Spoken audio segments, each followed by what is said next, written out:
nuclear explosion in space is that it does not look anything like what we generally picture a nuclear explosion to look like. There is no mushroom cloud because there's no dirt to get pulled up into the air. There's no fire because there's no oxygen to combust. But there is still an intensely bright light. It grows outwards from the detonation in a round spherical shape until it starts to gradually feather off at the edges into these short curly tendrils. It's like some type of sea creature or a cactus. It's kind of beautiful until you remember the terrible consequences of what you're looking at. The EMP generated by Starfish Prime was significantly more powerful than the scientists involved had been expecting. So much so that it overwhelmed most of their instruments and drove them off the scale, making it nearly impossible to get an accurate measurement.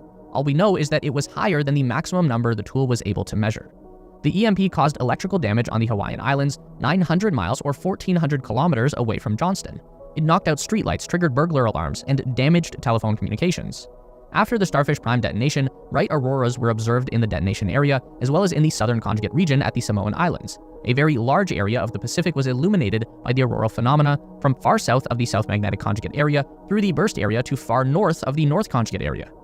This confirmed the theory that charged particles from the nuclear blast would be carried over great distances by the Earth's magnetic field lines. It was also said that resonant light from the explosion hung in the night sky over Johnston Island for several days.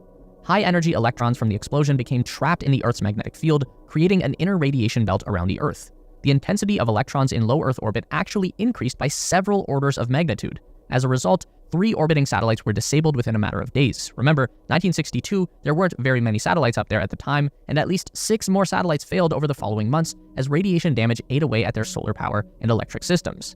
In 1968, it was reported that electrons from Starfish Prime had lingered in the atmosphere for up to 5 years.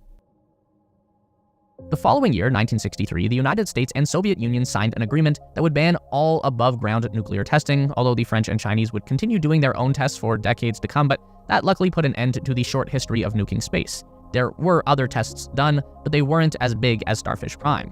What's really frightening is that Starfish wasn't even a particularly big test. There were plenty of bombs made that were 10, 20, or even 30 times more powerful. Many of them, unfortunately, still exist. Now, it kind of goes without saying that if anything similar were to be detonated today, we would have a pretty significant catastrophe on our hands. Many of the important satellites in orbit are radiation shielded, GPS satellites for